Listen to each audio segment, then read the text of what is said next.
Hello student, I am Pooja, chemistry educator of Bansal Academy. Today we are going to discuss about the topic spectroscopy. सबसे पहले हम spectroscopy में बात करेंगे कि केमिस्ट्री में जो स्पेक्ट्रोस्कोपी हम स्टडी करते हैं वो हमारे पास किस तरीके से यहाँ पर काम में आए। ठीक है, अब देखो जो स्पेक्ट्रोस्कोपी हमारे पास सबसे पहले होता क्या है, केमिस्ट्री में हम उसे कैसे यूज करते हैं, ठीक है, उसका मतलब क्या है। तो सबसे पहले हमारे पास स्पेक्ट्रोस्कोपी क्या होगी।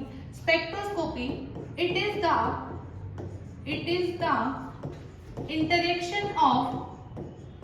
interaction of electromagnetic radiation with matter, right। ठीक है, तो स्पेक्ट्रोस्कोपी हमारे पास क्या होती है, interaction of electromagnetic radiation with matter. अब हम बात करते हैं ये इलेक्ट्रोमैग्नेटिक रेडिएशंस क्या होती है और हमारे पास मैटर क्या है, राइट। इन केमिस्ट्री, ठीक है, केमिस्ट्री में हमारे पास जो मैटर हमारे पास होगा दैट इज कंपाउंड। ठीक है, केमिस्ट्री में हमारा जो मैटर है वो क्या होगा, कंपाउंड होगा। ठीक है, अब देखो आप ध्यान से एक चीज आप देखो कि हमारे पास जो ये कंपाउंड है, ठीक है, कि मैटर क्या है, कंपाउंड है।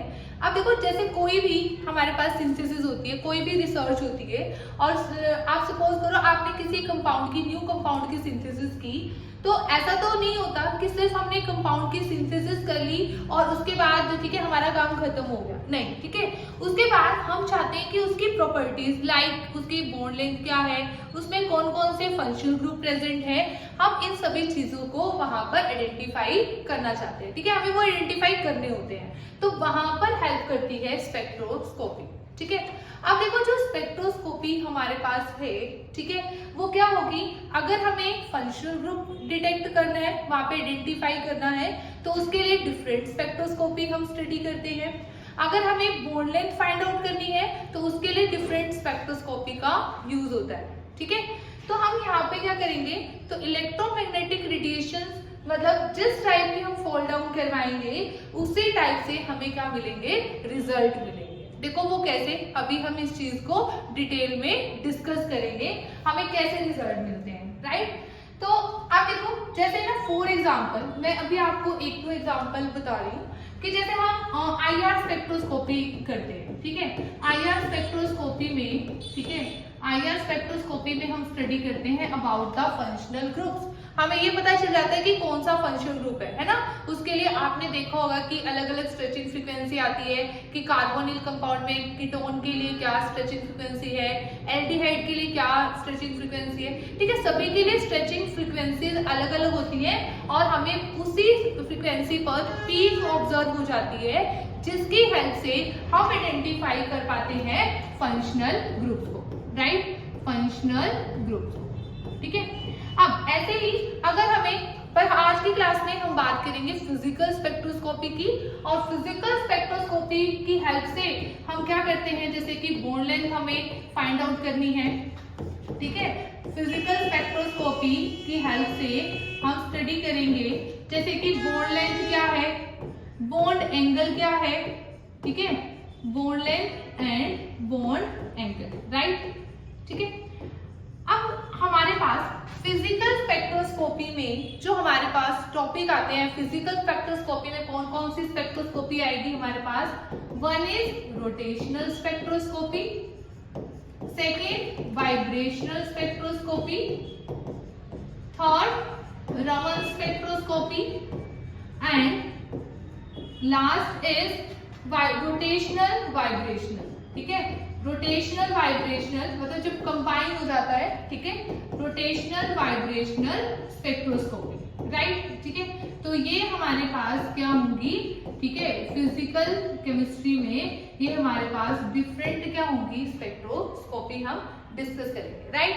तो देखो अभी तक यहाँ पे हमने क्या चीज समझी कि जो स्पेक्ट्रोस्कोपी क्या है, it is the interaction of radiation with matter, right. तो यहाँ पर जो इंटरेक्शन है, ठीक है, हम करवा रहे हैं, मींस लेट अस सपोज ये हमारे पास मैटर है, ये क्या है जी, मैटर, और इसके ऊपर हमने यहाँ पर इलेक्ट्रोमैग्नेटिक रेडिएशंस को फोल्ड डाउन करवाया, ठीक है, इलेक्ट्रोमैग्नेटिक रेडिएशंस को फोल्ड डाउन करवाया, ठीक है।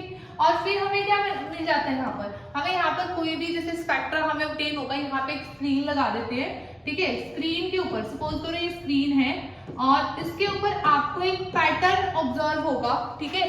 जैसे कि आईआर के केस में हम कह रहे हैं कि आपको फ्रीक्वेंसी जैसे पीक्स आपको नजर आ जाएगी, ठीक है।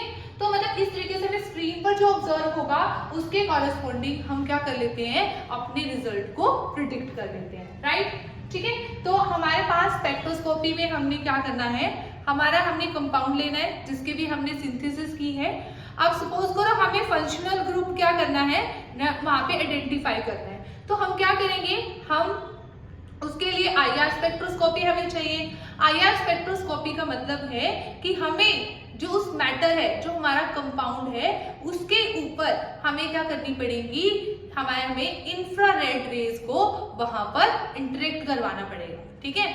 हमें जो रिजल्ट चाहिए ना उनके कॉरेस्पॉन्डिंग ही हम क्या कराएंगे कि इलेक्ट्रोमैग्नेटिक रेडिएशन को इंटरेक्ट करवाएंगे, ठीक है।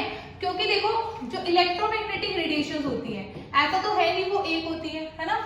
इलेक्ट्रोमैग्नेटिक रेडिएशन हमारे पास बहुत ज्यादा टाइप की होती है, ठीक है। इलेक्ट्रोमैग्नेटिक रेडिएशन जैसे कि हमारे पास क्या होगी, आपको पता है रेडियो वेव्स, ठीक है, माइक्रोवेव्स, रेडियो वेव्स, माइक्रोवेव, ठीक है, कॉस्मिक रेज, गामा रेज, ठीक है, एक्सेट्रा। अभी हम इसको ना कंप्लीट, इसका जो पूरा हमारे पास इलेक्ट्रोमैग्नेटिक स्पेक्ट्रम है अभी हम बात करेंगे, ठीक है, इलेक्ट्रोमैग्नेटिक स्पेक्ट्रम की, ठीक है। तो ये हमारे पास क्या हुई, हमारी spectroscopy. Spectroscopy it is just the interaction of electromagnetic radiation with matter, ठीक है।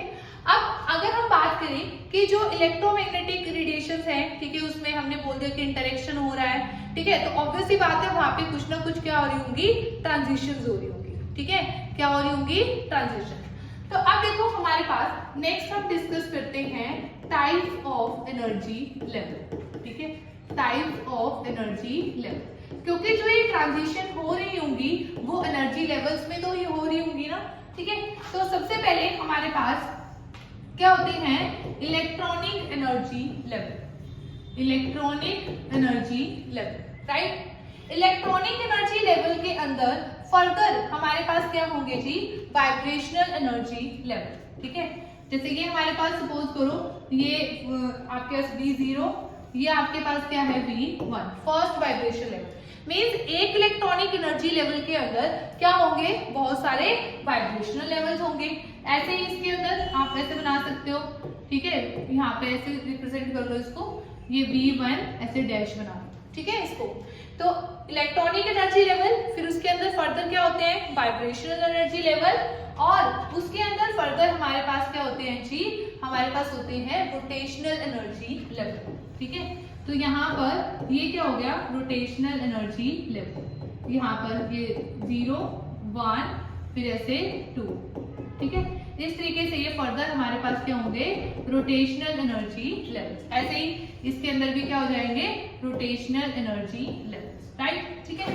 तो देखो हमारे पास जो ये वाले एनर्जी लेवल है, these are the electronic energy level, electronic energy level, ठीक है। फर्दर, ठीक है, हमारे पास इलेक्ट्रॉनिक के अंदर कौन से होते हैं, वाइब्रेशनल एनर्जी लेवल, एंड हमारे पास जो हमने ब्लू से मार्क किए हैं, they are the rotational energy level, ठीक है। हाँ जी, स्पेक्ट्रोस्कोपी को समझने के लिए ये चीजें हमें बहुत ही इंपॉर्टेंट है, हमारे लिए हमें इनकी नॉलेज होना बहुत ही जरूरी है, ठीक है। अब ये तो चलो हमने कर लिया, टाइप्स ऑफ एनर्जी लेवल क्या है, इलेक्ट्रॉनिक एनर्जी लेवल, फिर उसके बाद हमारे पास क्या है, उसके अंदर वाइब्रेशनल एंड देन रोटेशन। अब देखो इसके अलावा ना हमारे पास एक होते हैं ट्रांसलेशनल एनर्जी लेवल, ठीक है, ट्रांसलेशनल एनर्जी लेवल। पर आपने कभी ट्रांसलेशनल एनर्जी लेवल के कॉरेस्पॉन्डिंग ट्रांसलेशनल स्पेक्ट्रोस्कोपी सुनी है कि हम ट्रांसलेशनल स्पेक्ट्रोस्कोपी, अगर ट्रांसलेशनल एनर्जी लेवल हमारे पास होते हैं तो हम ट्रांसलेशनल स्पेक्ट्रोस्कोपी स्टडी क्यों नहीं करते? ठीक है। हम ट्रांसलेशनल स्पेक्ट्रोस्कोपी इसलिए स्टडी नहीं करते क्योंकि जो ट्रांसलेशनल एनर्जी लेवल के बीच का जो गैप है वो रूम टेम्परेचर पर ही कवर हो जाता है, ठीक है। तो ट्रांसलेशनल स्पेक्ट्रा हम क्या यहाँ से कंक्लूड करते हैं, translational spectra is not observe, ठीक है, इसको हम स्टडी नहीं करते, ठीक है, ठीक है। ट्रांसलेशनल स्पेक्ट्रा इज नॉट, ठीक है, नॉट स्टडीड, ऐसे लिख दो, ठीक है, because the gap is so small, because the gap is so small that it can cover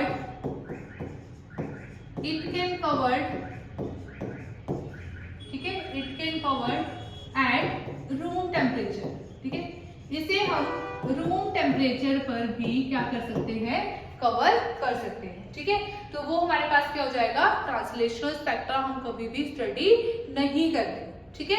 यहाँ पर अदरवाइज अगर आप ये पूछो कि ट्रांसलेशनल एनर्जी लेवल होते कहाँ है, ये रोटेशनल एनर्जी लेवल के अंदर होते हैं, ठीक है। तो सबसे पहले इलेक्ट्रॉनिक एनर्जी लेवल के बीच में बहुत ज्यादा डिफरेंस होता है, देन वाइब्रेशनल के अंदर फर्दर रोटेशनल, और रोटेशनल के अंदर क्या होते हैं, ट्रांसलेशनल एनर्जी लेवल, ठीक है, राइट। तो ये हमारे पास क्या हो गए, types of energy level, right. उसके बाद हम बात करते हैं हमारे पास टाइप ऑफ स्पेक्ट्रोस्कोपी, ठीक है। ये सिंपल है कि हमारे पास टाइप्स ऑफ स्पेक्ट्रोस्कोपी का मतलब क्या होगा, देखो अगर ट्रांजिशन हमारी होगी वाइब्रेशनल एनर्जी लेवल्स के अंदर, ठीक है, वाइब्रेशनल एनर्जी लेवल के अंदर, तो हम उसे क्या कहेंगे, उसकी स्टडी को हम कहेंगे वाइब्रेशनल स्पेक्ट्रोस्कोपी।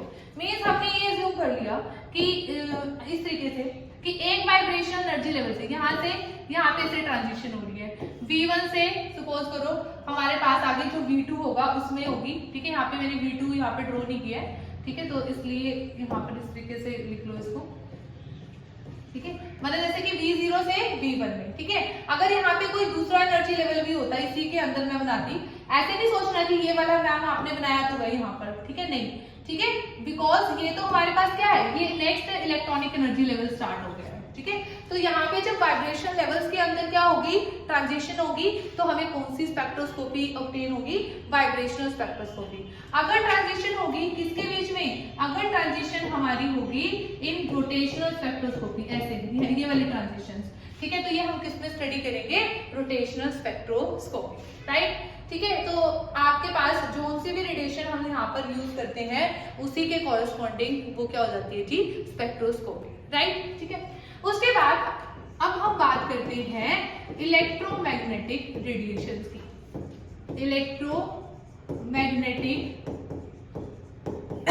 रेडिएशंस, ठीक है, सॉरी, इलेक्ट्रोमैग्नेटिक रेडिएशंस हमारे पास क्या होती हैं, इलेक्ट्रोमैग्नेटिक रेडिएशंस हमारे पास होंगी ऐसी रेडिएशन जिसके अंदर हमारे पास क्या होता है जी, इलेक्ट्रिक और मैग्नेटिक जो कंपोनेंट होता है, they are perpendicular to each other, दोनों कंपोनेंट होते हैं, इलेक्ट्रिक भी और मैग्नेटिक भी। अब देखो आप पढ़ते हो ना फिजिक्स में, हम पढ़ते हैं कि अगर यहाँ पे कोई इलेक्ट्रिक करंट फ्लो कर रहा है तो वहां पर क्या हो जाती है, मैग्नेटिक फील्ड भी क्रिएट हो जाती है ना, तो वहां पे मैग्नेटिक इफेक्ट होता है। तो इलेक्ट्रोमैग्नेटिक रेडिएशंस क्या होती हैं, electromagnetic radiations are those radiations in which both electric and magnetic field are perpendicular to each other, ठीक है, perpendicular to each other, sorry, and also perpendicular to the direction of propagation of wave, ठीक है, and also perpendicular to the direction of propagation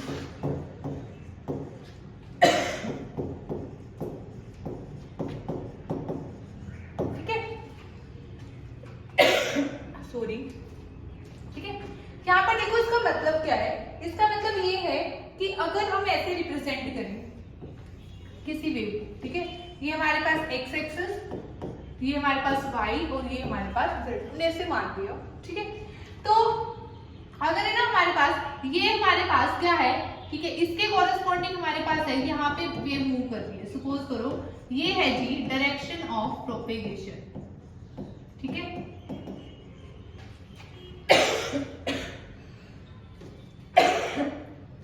sorry, direction of propagation. तो हमारे पास यहाँ पर ये क्या है, इलेक्ट्रिक फील्ड वाला कंपोनेंट, और ये क्या है, मैग्नेटिक फील्ड वाला कंपोनेंट, ठीक है। इलेक्ट्रिक फील्ड और magnetic field means electric field और मैग्नेटिक फील्ड दोनों एक दूसरे के क्या हैं, परपेंडिकुलर, और साथ में ही ये क्या है, perpendicular to the direction of propagation, ठीक है। ऐसे आप समझ सकते हो, ठीक है, हमें क्लियरली समझ में आ जाता है कि इलेक्ट्रोमैग्नेटिक रेडिएशंस वो रेडिएशंस होती हैं जिनके अंदर इलेक्ट्रिक एंड मैग्नेटिक, देखो इलेक्ट्रोमैग्नेटिक, इलेक्ट्रिक एंड मैग्नेटिक दोनों कंपोनेंट क्या होते हैं, perpendicular, and they are also perpendicular to the direction of propagation, right, ठीक है।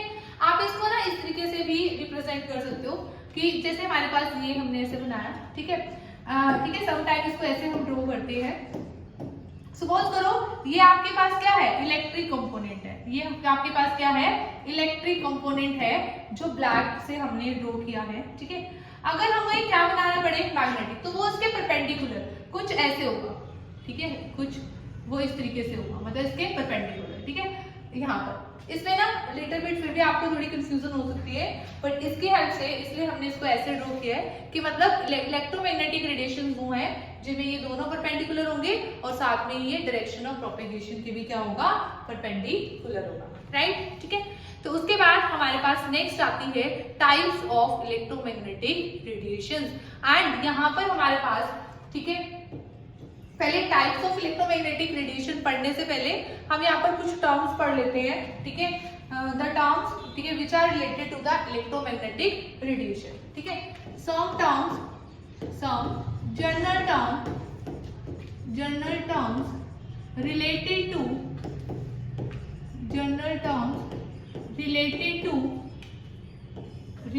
to electromagnetic radiation, right, ठीक है, इलेक्ट्रोमैग्नेटिक रेडिएशन।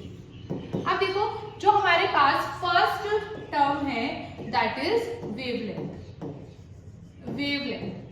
अब देखो जो फर्स्ट टर्म वेवलेंथ है हमारे पास, हमें इसमें क्या करना है, वेवलेंथ क्या होती है, ठीक है। जैसे सपोज करो ये हमारे पास एक वेव है, ये हमारे पास क्या है जी, एक वेव है, ठीक है। अब यहाँ पर जो वेवलेंथ होगी, it is the distance between two consecutive crest, ठीक है, और टू कॉन्जिक्यूटिव ट्रफ, ठीक है। मतलब आपके पास इन दोनों, या तो क्रेस्ट या फिर ट्रफ, ठीक है, कॉन्जिक्यूटिव क्रेस्ट होनी चाहिए और ट्रफ होनी चाहिए, इनके बीच का जो डिस्टेंस है वो हमारे पास क्या कहलाता है, वेवलेंथ, ठीक है। Distance between two consecutive crest और ट्रफ, ठीक है, क्रेस्ट और ट्रफ इज कॉल्ड वेवलेंथ, ठीक है, उसे हम क्या कहेंगे, वेवलेंथ, राइट। उसके बाद हमारे पास सेकेंड टर्म आती है, सेकेंड टर्म, ये तो हो गई जी वेवलेंथ। नेक्स्ट इज एम्पलीट्यूड, अब एम्पलीट्यूड क्या होता है, एम्पलीट्यूड होता है हाइट ऑफ क्रेस्ट और depth of trough, right, height of crest और डेप्थ ऑफ ट्रफ। देखो ध्यान से, हमारे पास जो ये हाइट है, ये क्या होगी, क्रेस्ट की हाइट, ठीक है, ये एम्पलीट्यूड होगी, या फिर आप ये बोल दो डेप्थ ऑफ ट्रफ, ठीक है, ये भी हमारे पास क्या होगा, एम्पलीट्यूड होगा, ठीक है, राइट। तो हमारे पास जो एम्पलीट्यूड होता है, it is the height of crest और depth of trough,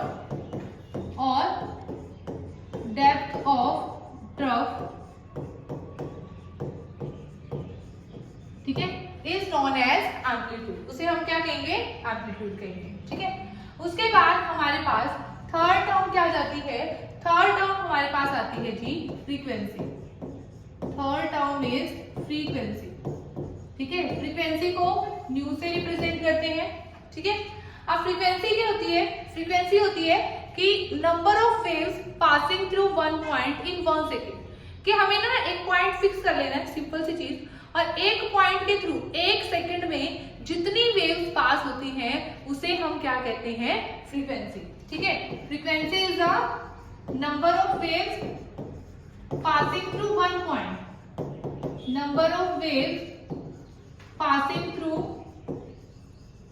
through one point in 1 second. ठीक है, passing through one point in 1 second is called frequency. ठीक है, जो यूनिट्स होंगी हमारे पास फ्रीक्वेंसी की, दैट इज यहाँ पर फ्रीक्वेंसी इज हर्ट्ज। ठीक है, फ्रीक्वेंसी की यूनिट क्या होती है जी? हर्ट्ज। ठीक है, यहाँ पर ये हमारे पास यूनिट हो जाएगी किसकी? फ्रीक्वेंसी की। उसके बाद हमारे पास नेक्स्ट क्या आता है? हमारे पास यहाँ पर fourth term, that is time period. Time period. ठीक है, टाइम पीरियड। आप देखो जो टाइम पीरियड है वो क्या होगा? टाइम पीरियड आपको यूनिट्स तो इसकी पता ही है, सेकंड होगी। टाइम पीरियड होता है टाइम टेकन बाय, ठीक है, time taken by wave to complete one cycle. एक साइकिल को कंप्लीट होने के लिए जितना टाइम लगता है उसे हम क्या कहते हैं? Time period. ठीक है, टाइम टेकन बाय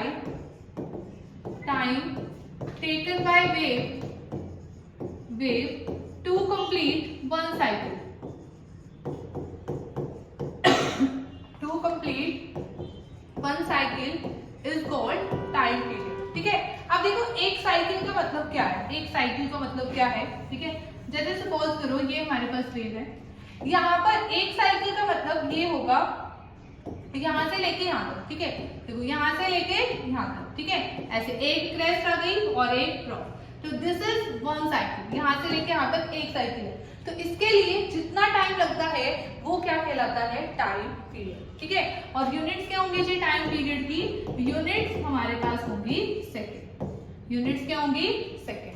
ठीक है, और फ्रीक्वेंसी और टाइम पीरियड के बीच में एक रिलेशन होता है। ठीक है, देखो इसकी यूनिट सेकेंड इनवर्स भी होती है, पर वो कैसे होती है? बिकॉज जो हमारे पास फ्रीक्वेंसी है that is inversely related with time. Frequency is equal to 1/t second inverse, या फिर आप यूनिट्स क्या लिख सकते हो? हर्ट्ज। ठीक है, तो ये हमारे पास क्या हुई? ये हमारे पास हुई कुछ terms that is related to electromagnetic radiation. ठीक है, इन्हीं के साथ साथ आपको कुछ बेसिक से फॉर्मूलेज हैं जो आपको याद होने ही चाहिए। ठीक है, वो फॉर्मूले कौन से हैं? जैसे कि हमारे पास E is equal to h nu. E is equal to h nu. अब ये तो हमारे पास एक फॉर्मूला हो गया। उसके बाद हम यहाँ पर न्यू की जगह क्या पुट कर सकते हैं? न्यू किसके इक्वल होता है? C/λ। ठीक है, तो हमारे पास यहाँ से रिलेशन बन जाता है, न्यू की जगह हम क्या पुट कर देते हैं? C/λ। ये कुछ बेसिक फॉर्मूले जो आपको आने ही चाहिए। ठीक है, यहाँ पर फ्रीक्वेंसी 1/में टाइम पीरियड। ठीक है, और एक और होता है हमारे पास वेव नंबर। वेव नंबर को हम रिप्रेजेंट करते हैं न्यू बार से। ठीक है, and that is the reciprocal of lambda. Reciprocal of lambda, ये क्या है जी हमारे पास?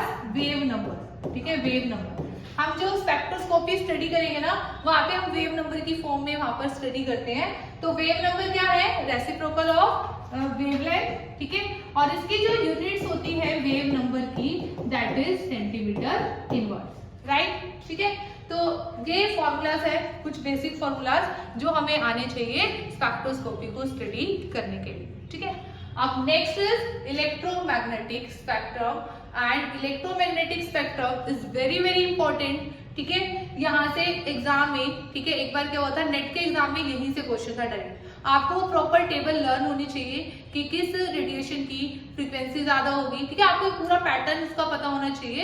ये हर एग्जाम के लिए बहुत ही इंपॉर्टेंट है। डायरेक्टली क्वेश्चन आ जाते हैं हमारे इलेक्ट्रोमैग्नेटिक स्पेक्ट्रम से। तो next is electromagnetic spectrum. Right, तो इलेक्ट्रोमैग्नेटिक स्पेक्ट्रम हमारे पास क्या होगा? देखो ध्यान से। ठीक है, इलेक्ट्रोमैग्नेटिक स्पेक्ट्रम हमारे पास अरेंजमेंट है रेडिएशंस का, ठीक है। अब अरेंजमेंट कैसा, अरेंजमेंट किसी पर्टिकुलर पैरामीटर के कॉरेस्पॉन्डिंग तो करेंगे ना, ठीक है। तो यहाँ पे हम अरेंज करते हैं रेडिएशंस को according to their decreasing wavelength और इंक्रीजिंग एनर्जी, ठीक है। आप किसी भी तरीके से बोल सकते हो, ठीक है, आपने जैसे सीक्वेंस को लर्न किया है। तो यहाँ पर हम क्या लिखते हैं, it is the arrangement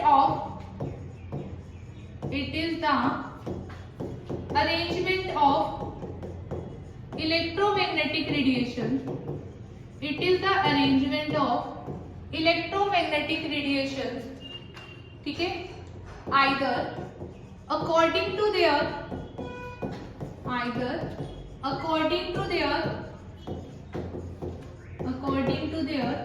increasing energy or decreasing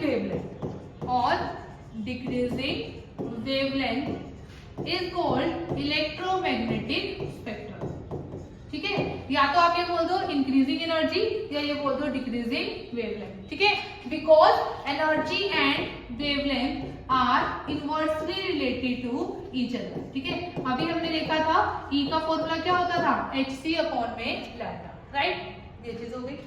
अब देखो हमारे पास अब है यहाँ पर, ठीक है। अब इस पैटर्न को लर्न करने के लिए हमारे पास एक यहाँ पर क्या है, निमोनिक्स है। आप इसकी हेल्प से इसे, ठीक है, एक ट्रिक है, इसकी हेल्प से आप इसको क्या कर सकते हो, लर्न कर सकते हो। तो देखो जैसे कि आप ऐसे लिखो, राम एंड मोहन इज, आप लिखोगे मैम, ठीक है। आप ऐसे अकॉर्डिंग टू इंग्लिश अगर हम देखें तो राम एंड मोहन 2 पर्सन है तो आर लिखते हैं, पर यहाँ पे आर आपको नहीं लिखना, यहाँ पे इसे आपको याद करना है। Ram and Mohan is very unique x guys, ठीक है। तो देखो ये लर्न किया आपने। अब देखो राम के कॉरेस्पॉन्डिंग आर से राम है ना, तो रेडियो वेव्स, फिर ठीक है एम से माइक्रोवेव, ठीक है। इज इंफ्रारेड रेज, आई से इंफ्रारेड रेज, ठीक है। वी वेरी, यहां से visible raise, and unique ultraviolet, ठीक है। एक्स के कॉरेस्पॉन्डिंग एक्स रेज और जी से गामा रेज, राइट, ठीक है। तो ये हमारे पास क्या हो गई, different type of electromagnetic radiation, right, ठीक है। ये इसके लिए ट्रिक है, आप इसको इस तरीके से सीक्वेंस में याद कर सकते हो, ठीक है। उसके बाद हमारे पास नेक्स्ट क्या आएगा, ठीक है। नेक्स्ट आएगा कि अब देखो अब कैसे याद करना है। अब हम ये कंफ्यूज हो जाएंगे कि रेडियो वेव की वेवलेंथ ज्यादा होगी या एनर्जी ज्यादा होगी। आसान सा तरीका है ये, कैसे, R stands for red and R stands for radio waves, और हमें पता है रेड कलर जो होता है उसकी वेवलेंथ सबसे ज्यादा होती है, मैक्सिमम होती है। तो इसका मतलब इसकी जो वेवलेंथ है रेडियो वेव्स की, वो क्या है, मैक्सिमम वेवलेंथ है, मैक्सिमम लैम्डा। इट मींस जब हम डाउन द सीरीज मूव कर रहे हैं, तो लैम्डा क्या हो रहा है, डिक्रीज, ठीक है। वेवलेंथ डिक्रीजेस, अगर वेवलेंथ डिक्रीज हो रही है तो एनर्जी क्या हो रही है जी, इंक्रीज, और अगर एनर्जी इंक्रीज हो रही है तो हम ये भी बोल सकते हैं फ्रीक्वेंसी भी क्या हो रही है, इंक्रीज, ठीक है। जैसे जैसे हम डाउन द सीरीज मूव करते हैं तो वेवलेंथ डिक्रीज होगी, एनर्जी इंक्रीज होगी और फ्रीक्वेंसी भी क्या होगी, इंक्रीज, ठीक है। क्योंकि जो हमारे पास energy and frequency they are directly proportional to each other, right, ठीक है। चलो एक तो ये चीज होगी कि एक तो क्वेश्चन यहाँ से ही फ्रेम हो जाता है कि आपको ये पता होना चाहिए कि कौन सी रेडिएशन की एनर्जी ज्यादा है, कौन सी रेडिएशन की एनर्जी कम है, राइट, ठीक है। उसके बाद हमारे पास क्या आती है, रेंज आती है यहाँ पर, ठीक है। उसके बाद जो इनके लिए रेंज है वो भी आपको याद होनी चाहिए कि हमारे पास पर्टिकुलर क्या रेंज होगी रेडियो वेव्स के लिए, माइक्रोवेव्स के लिए, ठीक है। समटाइम यही क्वेश्चन आया था नेट के एग्जाम में एक बार कि आपको ने एक पर्टिकुलर रेंज दे दी, ठीक है, एक वैल्यू दे दी और आपसे पूछा गया था कि ये इलेक्ट्रोमैग्नेटिक रेडिएशन किस रीजन में लाई करती है, ठीक है। तो आपको वो चीज याद होनी चाहिए, ठीक है। कुछ स्टूडेंट ऐसे सोचते हैं कि मैम इतनी ज्यादा रेंज होती है तो हमें याद नहीं होती, तो एक आसान सा तरीका मैं आपको बताऊंगी इस रेंज को लर्न करने का। तो देखो radio wave 3 × 10⁻⁻⁴ hertz to 3 into 10 की पावर 10 हर्ट्ज। ठीक है, मतलब मैं फ्रीक्वेंसी की वैल्यू लिख रही हूँ 3 इंटू 10 की पावर 6, क्योंकि ये बहुत इजी होता है हमें लर्न करना, इंटू 3 इंटू 10 की पावर 10। ठीक है, अब नेक्स्ट में क्या होगा, 3 इंटू 10 की पावर 10 से 3 इंटू 10 की पावर 12 हर्ट्ज। अब देखो ध्यान से, पहले वाले में ना ऐसे याद कर लेना, जैसे ये 10 की पावर 6 से 10 की पावर 10 है रेंज, तो यहाँ पे कितने का गैप है, 4 का गैप है। यहाँ पर कितने का गैप है, 4 का। बाकी सभी में गैप किसका आएगा, 2 का गैप आएगा, बाकी सभी में 2 का गैप। तो आपके पास, हमारे पास सॉरी ये यहाँ पर, ठीक है, यहाँ पे लिखते हैं ना इसके कॉरेस्पॉन्डिंग। ठीक है, 3 इंटू 10 की पावर 10 टू 3 इंटू 10 की पावर 12 हर्ट्ज। यहाँ पर 3 इंटू 10 की पावर 12 टू 3 इंटू 10 की पावर 14 हर्ट्ज।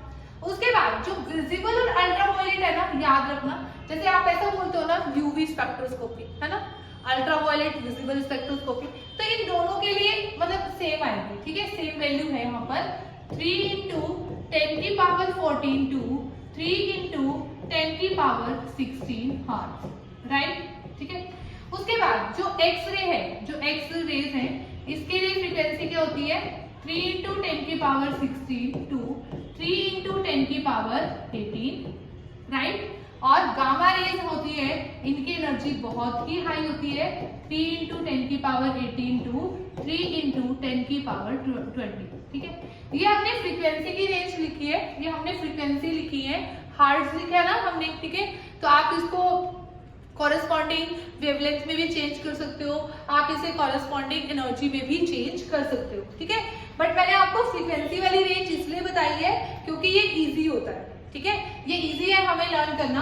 ठीक है, तो ये हमारे पास क्या हो गई जी, रेंज हो गई इन इलेक्ट्रोमैग्नेटिक रेडिएशन की, राइट। चलो अब हम बात करते हैं नेक्स्ट जो क्वेश्चन हमारे माइंड में आता है कि अगर हमने मैटर जो हमारा सब्सटेंस है, अगर हम उसके ऊपर रेडियो वेव फॉल डाउन करवाएं, रेडियो वेव को इंटरेक्ट करवाएं, तो हम कौन सी स्पेक्ट्रोस्कोपी यहाँ पर स्टडी करते हैं, NMR।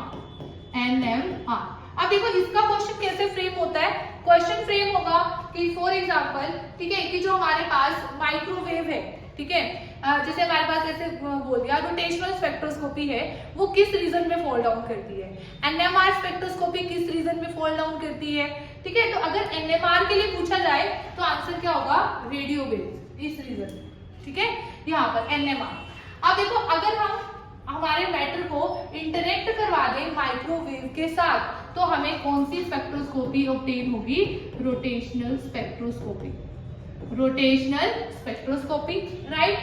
अगर हम यहाँ पर इंफ्रारेड रेडिएशन के साथ इंटरेक्शन करवाते हैं तो हम कौन सी स्पेक्ट्रोस्कोपी को स्टडी करते हैं, वाइब्रेशनल स्पेक्ट्रोस्कोपी। ठीक है, वाइब्रेशनल, और इसका दूसरा नाम क्या है, IR स्पेक्ट्रोस्कोपी, राइट। ठीक है, उसके बाद है विजिबल अल्ट्रावायलेट। तो देखो आपको पता है अल्ट्रावायलेट और विजिबल के कॉरेस्पॉन्डिंग हम क्या स्टडी करते हैं, यूवी स्पेक्ट्रोस्कोपी, पढ़ते हो ना, है ना, ऑर्गेनिक का पार्ट है यूवी स्पेक्ट्रोस्कोपी। उसके बाद एक्सरेज, ठीक है, तो यहाँ पे हमारे पास क्या हो जाती है, एक्सरे स्पेक्ट्रोस्कोपी, है ना। उसके बाद गामा रेज के कॉरेस्पॉन्डिंग हम यहाँ पर क्या स्टडी करते हैं, मोसबियर स्पेक्ट्रोस्कोपी। ठीक है, मोसबियर स्पेक्ट्रोस्कोपी, राइट। ठीक है, तो मतलब हमारे पास जो डिफरेंट टाइप की रेडिएशन है उनके कॉरेस्पॉन्डिंग हमारे पास सभी हमें अलग अलग रिजल्ट देती हैं, और हमें वहाँ पे अलग अलग तरीके के रिजल्ट यहाँ पर हमें मिलेंगे। जैसे ठीक है, तो यहाँ पे देखो जो हमारे पास ये हमने इलेक्ट्रोमैग्नेटिक स्पेक्ट्रम लिखा है, ठीक है, ये तो बहुत ही इंपॉर्टेंट है। ठीक है, यहाँ से आपके पास कितने टाइप के क्वेश्चन बन सकते हैं, यहाँ से हमारे पास 3 टाइप के क्वेश्चन फ्रेम हो जाते हैं डायरेक्टली। फर्स्ट कि आपको रेडिएशंस गिवन हो और आपसे उनका एक असेंडिंग या डिसेंडिंग ऑर्डर पूछ लिया जाए, एनर्जी का, वेवलेंथ का या फिर फ्रीक्वेंसी का।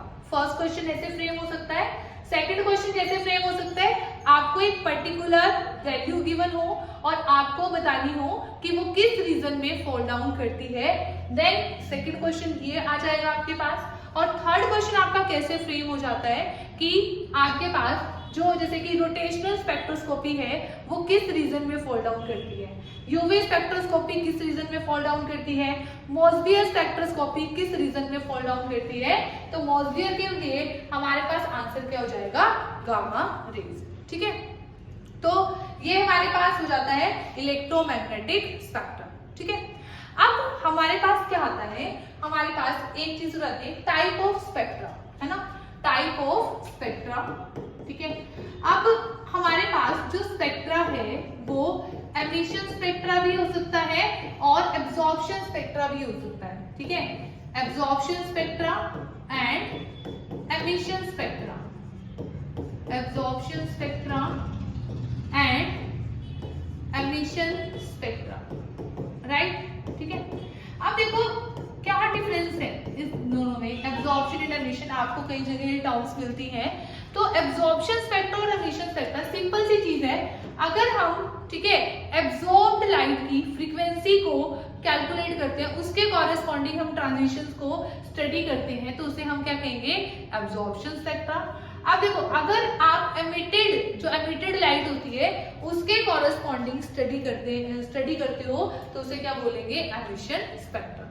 ठीक है, अब हमारे पास जो पीक्स होती है स्पेक्ट्रा में, ठीक है, सम टाइम आप हमें जो सिग्नल्स आप उसको बोल सकते हो कि टाइप्स ऑफ सिग्नल, ठीक है, टाइप्स ऑफ सिग्नल। ठीक है, तो एक होता है आपके पास शार्प सिग्नल और एक होते हैं ब्रॉड सिग्नल।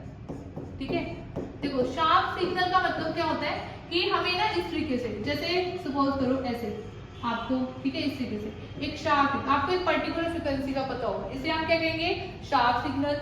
और ब्रॉड क्या होता है, जैसे एक बैंड, इस तरीके से एक रेंज है यहाँ पर, ठीक है, एक पर्टिकुलर पूरी की पूरी क्या है, रेंज है, इसे हम क्या बोलते हैं, ब्रॉड सिग्नल। ठीक है, इन दोनों में से, ठीक है, इफेक्टिव कौन से होते हैं भाई, ठीक है, हमारे पास ये क्या है, ब्रॉड सिग्नल। ठीक है, तो शार्प सिग्नल क्या किए जाते हैं, प्रेफर किए जाते हैं, क्यों, क्योंकि इसके कॉरेस्पॉन्डिंग हमें पता चल जाता है कि यहाँ पे एक पर्टिकुलर ही वैल्यू है, पर इस केस में एक रेंज हमें ऑब्टेन होती है। ठीक है, तो इस वजह ये हमारे पास क्या हो जाते हैं, टाइप्स ऑफ सिग्नल। ठीक है, तो ये हमारा सारा के सारा स्पेक्ट्रोस्कोपी था। ठीक है, स्पेक्ट्रोस्कोपी का मतलब जो इंट्रोडक्शन है, जो बेसिक है, आपको स्पेक्ट्रोस्कोपी को फर्दर स्टडी करने के लिए जो चाहिए वो हमने इस लेक्चर में कवर किया, राइट। तो हमने पूरी स्पेक्ट्रोस्कोपी में क्या समझा यहाँ पर कि स्पेक्ट्रोस्कोपी होती क्या है, it is the interaction of electromagnetic radiation with matter. तो सिंपल सी चीज है, हम जिस रीजन की जो भी इलेक्ट्रोमैग्नेटिक रेडिएशन फॉल डाउन करवाएंगे उसके कॉरेस्पॉन्डिंग हमें यहाँ पर डिफरेंट स्पेक्ट्रोस्कोपी क्या हम करते हैं, ऑब्जर्व करते हैं। ठीक है, डिफरेंट स्पेक्ट्रोस्कोपी को स्टडी करते हैं। हर एक स्पेक्ट्रोस्कोपी में से जो रिजल्ट हमें मिलते हैं वो रिजल्ट हमें डिफरेंट मिलते हैं। ठीक है, और तो ये हमारे पास, फिर हमने स्टडी किया कि इलेक्ट्रोमैग्नेटिक रेडिएशंस क्या होती हैं, फिर हमने स्टडी किया इलेक्ट्रोमैग्नेटिक स्पेक्ट्रम को। ठीक है, तो this is all about the basic of spectroscopy. Thank you so much.